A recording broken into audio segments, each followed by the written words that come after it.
সোমবার শেষ হচ্ছে ট্রাম্পের ডেডলাইন। চুক্তি না করলে ভয়ঙ্কর হামলার হুঁশিয়ারি। ইরানের হাতে আর কত সময় রয়েছে? কি করবেন নয়া সুপ্রিম লিডার? ইরানের বিদেশমন্ত্রীর সঙ্গে কথা ভারতের বিদেশমন্ত্রী এস জয়শঙ্করের।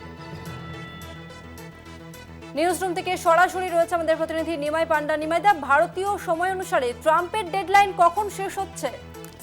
দেখো তসমিনা, এটাই হচ্ছে সব থেকে বড় বিষয় যে ইরানের হাতে আর ক ঘন্টা সময় রয়েছে। মানে হয় চুক্তি করতে হবে, হরমুজ প্রণালীকে খুলে দিতে চুক্তিতে বাধ্য হতে হবে, আর তা না হলে ট্রাম্প বলে দিচ্ছেন যে সোমবার হবে বা মঙ্গলবার হবে হচ্ছে ব্রিজ ডে এবং যে সমস্ত তড়িৎ উৎপাদন কেন্দ্রগুলি রয়েছে সেই পাওয়ার প্ল্যান্ট ডে। কিন্তু তার আগে যেটা বড় প্রশ্ন যে ভারতীয় সময়টা কত, কারণ যে ট্রাম্পের সময় শেষ হচ্ছে ইস্টার্ন টাইম অনুযায়ী 8:30 PM, অর্থাৎ মঙ্গলবার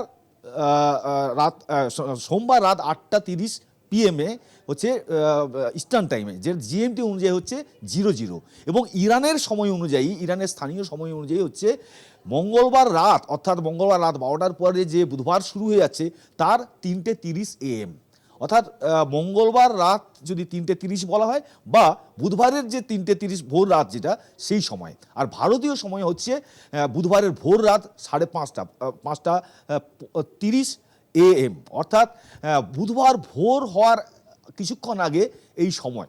এবং যে কারণে হচ্ছে যে মঙ্গলবার, বুধবার মাফ করবে আমাকে, যে মঙ্গলবার সোমবারের রাত এবং মঙ্গলবার যখন সকাল হবে সেই সকালের আগে যে 5:30 টাইম, সেটা হচ্ছে ভারতীয় টাইমে এই ডেডলাইন শেষ হচ্ছে, যা ইরানের মঙ্গলবারের রাত 3:30 যেটা শুরু হচ্ছে রাত 12টার পরে সেই সময়, এবং যেটা জিএমটি অনুযায়ী 00, এবং ইস্টার্ন টাইম অনুযায়ী হচ্ছে সোমবার রাত 8:30 অর্থাৎ PM।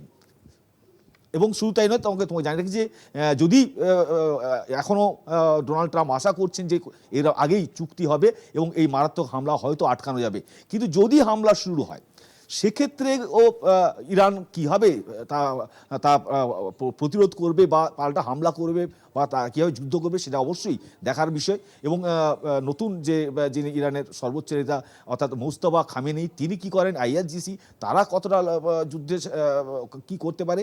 যদিও 500 বছরের ইতিহাসে এই ইরানের কোনো হারার ইতিহাস নেই, অর্থাৎ 500 বছর ওরা একেবারে কোনোদিন হারেনি। তবে এই পরিস্থিতি, তোমাকে আর সঙ্গে বলি যে এস জয়শঙ্কর, ভারতের বিদেশমন্ত্রী, তিনি ইরানের যিনি বিদেশমন্ত্রী আরাগাচির সঙ্গে টেলিফোনে কথা বলেছেন বলে টুইট করেছেন, এবং চলমান পরিস্থিতি নিয়ে তাদের সঙ্গে কথা হয়েছে বলে জানা যাচ্ছে। তাসমিনা, ধন্যবাদ নিমাইদা। আমাদের সঙ্গে নিউজরুম থেকে সরাসরি ছিলেন প্রতিনিধি নিমাই পান্ডা। সোমবার শেষ হচ্ছে ট্রাম্পের ডেডলাইন। চুক্তি না করলে ভয়ঙ্কর হামলার হুঁশিয়ারি। ইরানের হাতে আর কত সময় রয়েছে? কি করবেন নয়া সুপ্রিম লিডার? ইরানের বিদেশমন্ত্রীর সঙ্গে কথা ভারতের বিদেশমন্ত্রী এস জয়শঙ্করের।